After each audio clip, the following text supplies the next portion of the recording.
उत्तर प्रदेश के एक छोटे से शहर जौनपुर में रहने वाला अंकित महज 16 साल का था। उसके पिता ठेले पर सब्जियां बेचते थे। दिन भर की मेहनत के बाद भी घर में मुश्किल से 2 वक्त का खाना नसीब होता। लेकिन अंकित के पास एक सपना था, आईआईटी में पढ़ाई करना और एक बड़ा इंजीनियर बनना। स्कूल में गणित की क्लास में जब सब बच्चे डरते थे, तब अंकित सवालों को खेल समझता। एक दिन स्कूल में एक एनजीओ की टीम आई जो होनहार बच्चों को कोचिंग स्कॉलरशिप देने आई थी। उन्होंने अंकित की प्रतिभा को पहचाना और उसे प्रयागराज के एक प्रतिष्ठित कोचिंग संस्थान में स्कॉलरशिप पर बुलाया। अंकित के पिता घबरा गए।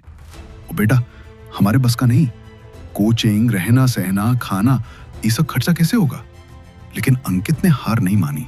उसने कहा, बाबा, मैं खुद कमा कर पढ़ूंगा, पर एक मौका दीजिए। प्रयागराज में अंकित को मिले श्री वर्मा सर, एक सख्त लेकिन दिल से शिक्षक। उन्होंने कहा, अगर तुम में आग है तो मैं उसे बुझने नहीं दूंगा। मेहनत तुम्हारी होगी, रास्ता मैं दिखाऊंगा। अंकित ने दिन रात एक कर दिया। सुबह अखबार बांटना, दोपहर को पढ़ाई और रात को कोचिंग। नींद की जगह किताबों से दोस्ती कर ली। छोटे शहर के लड़के के लिए बड़ा शहर, अंग्रेजी बोलने वाले सहपाठी और हाई टेक क्लासेस सब नया था। मजाक भी बना करते थे, अरे ठेले वाले का बेटा आईआईटी जाएगा। लेकिन अंकित ने कुछ नहीं कहा। जवाब देने के लिए उसने किताबों को हथियार बनाया। अंकित का सबसे बड़ा दुश्मन था थकान और भूख। कई बार पेट खाली था, लेकिन दिल उम्मीदों से भरा। सहपाठी राहुल उसका मित्र बना, जिसने नोट्स साझा किए और साथ पढ़ाया। वर्मा सर ने हमेशा उसे समझाया, जैसे लोहे को तपाकर तलवार बनती है, वैसे ही मुश्किलें तुम्हें मजबूत बना रही हैं। आईआईटी जेईई की परीक्षा नजदीक थी। अंकित का आत्मविश्वास डगमगाने लगा। एक मॉक टेस्ट में उसे बहुत कम अंक मिले। लगा जैसे सब सपना टूट रहा है। लेकिन उस रात उसने मां की पुरानी चिट्ठी पढ़ी। बेटा, हार मत मानना, तुझे देखकर ही तो हमने सपने देखना सीखा है।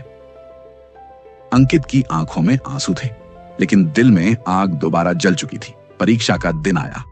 हजारों छात्र, परीक्षा केंद्र पर भीड़ और दिल की धड़कनें तेज। लेकिन अंकित शांत था। उसने आंखें बंद की और अपने पिता का चेहरा याद किया, जो ठेले पर पसीना बहाते हुए कहते थे, पढ़ बेटा पढ़, तेरे लिए ही तो सब सहते हैं। अंकित ने पूरे विश्वास से परीक्षा दी। रिजल्ट वाले दिन घर में बिजली नहीं थी। अंकित ने साइबर कैफे जाकर वेबसाइट खोली, AIR 184। वह कुछ पल तक स्क्रीन को निहारता रहा, फिर रो पड़ा। यह खुशी के आंसू थे। उसने अपने पिता को फोन किया, पापा, आईआईटी निकल गया, आपका बेटा अब इंजीनियर बनेगा। गांव में जब अंकित लौटा तो लोग तालियां बजा रहे थे। जिन बच्चों ने कभी स्कूल छोड़ दिया था, अब उनके माता पिता कहने लगे, अंकित जैसा बनो। उसने ठान लिया, वह गांव के बच्चों को मुफ्त पढ़ाएगा। अगर मुझे मौका मिला तो मैं दूसरों के लिए भी रास्ता बनाऊंगा। आईआईटी में दाखिला लेने के बाद भी अंकित बदल नहीं गया। अब भी पिता के पास बैठकर ठेले पर हाथ बटाता, अब भी मां की चिट्ठी बैग में रखता। लेकिन अब उसकी आंखों में डर नहीं, विश्वास था। आज अंकित एक सफल सॉफ्टवेयर इंजीनियर है, लेकिन हर साल गर्मी की छुट्टियों में अपने गांव जाता है और बच्चों को पढ़ाता है। उसका सपना सिर्फ खुद तक सीमित नहीं रहा, अब वह दूसरों का सपना भी बन गया। कभी हार मत मानो। सपने शहर नहीं देखते, सपनों को देखने की ताकत दिल में होनी चाहिए। शहर के बच्चे भी बड़े सपने पूरे कर सकते हैं। बस जरूरत है तो हिम्मत, मेहनत और कभी ना हार मानने वाली सोच की।